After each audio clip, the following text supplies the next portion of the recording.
Welcome to Chitra's cooking feast. இன்றைக்கி ரொம்பவே டேஸ்டியான தக்காளி சாம்பார் தான் நம்ம எப்படி செய்கிறதுன்னு பார்க்க போகிறோம்.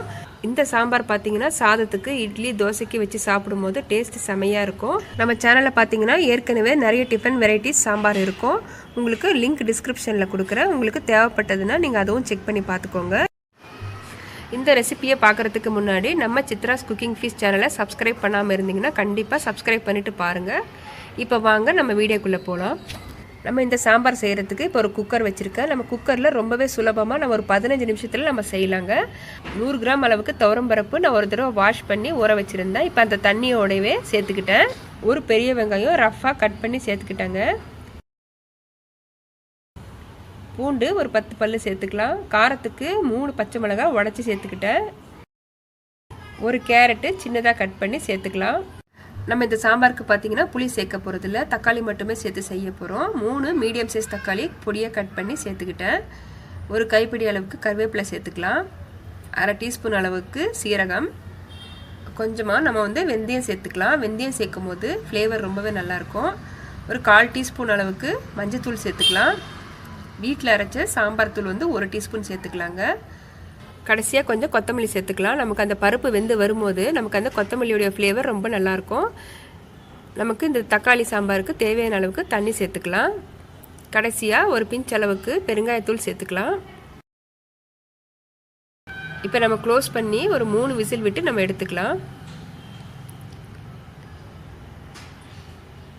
இப்போ நமக்கு பார்த்தீங்கன்னா 3 விசில் வந்துருச்சு. ஸ்டீம் அடங்கினதும் நம்ம ஓப்பன் பண்ணிக்கலாம். பருப்பு பார்த்தீங்கன்னா நல்லா வெந்து வந்திருக்கு. நம்ம பருப்பு கடைஞ்சிக்கலாம். மற்ற இல்லைன்னா நம்ம விஸ்கு வச்சு நல்லா நம்ம பருப்பு கடைஞ்சி எடுத்துக்கலாம். பருப்பு பார்த்தீங்கன்னா நல்லா கடைஞ்சாச்சு. இந்த தக்காளி சாம்பாருக்கு நம்ம ஒரு தாளிப்பு கொடுத்துடலாம். சாம்பாருக்கு தேவையான அளவுக்கு தண்ணி நம்ம ஊற்றி அட்ஜஸ்ட் பண்ணிக்கலாம். சாம்பார் தாளிக்கிறதுக்கு ஒரு சின்ன பேன் வச்சுருக்கேன். இதில் 2 டேபிள் ஸ்பூன் அளவுக்கு ஆயில் சேர்த்துக்கிட்டேன். ஆயில் சூடானதும் கடுகு, உளுந்து, சீரகம், கொஞ்சம் வெந்தயம் ஆட் பண்ணிக்கலாம். கடுகு உளுந்து பொரிஞ்சதும் ஒரு கைப்பிடி அளவுக்கு கருவேப்பிலை, கடைசியாக கொஞ்சம் பெருங்காயத்தூள் சேர்த்துக்கலாம். அவ்வளோதான். நம்ம இந்த தாளிப்பை நம்ம சாம்பாரில் சேர்த்துக்கிட்டு நல்லா மிக்ஸ் பண்ணிக்கலாம். இப்போ ரொம்ப சுவையான நம்மளுடைய தக்காளி சாம்பார் ரெடி ஆயிடுச்சு. நீங்களும் இதே போல் ஒரு தடவை குக்கரில் ரொம்பவே ஈஸியான முறையில் தக்காளி சாம்பார் நீங்கள் செஞ்சு பாருங்கள். டேஸ்ட் ரொம்பவே சூப்பராக இருக்கும். சாம்பாருக்கு நான் ஏற்கனவே கொஞ்சமாக உப்பு சேர்த்துருந்தேன். இப்போ அந்த உப்பு கொஞ்சம் பத்தலைன்னு இன்னும் கொஞ்சம் சேர்த்துக்கிட்டேன்.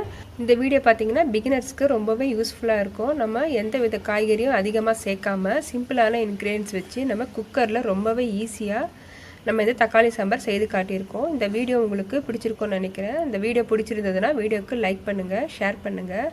மறக்காமல் நம்ம சேனலை சப்ஸ்கிரைப் பண்ணிக்கோங்க. தேங்க்யூ.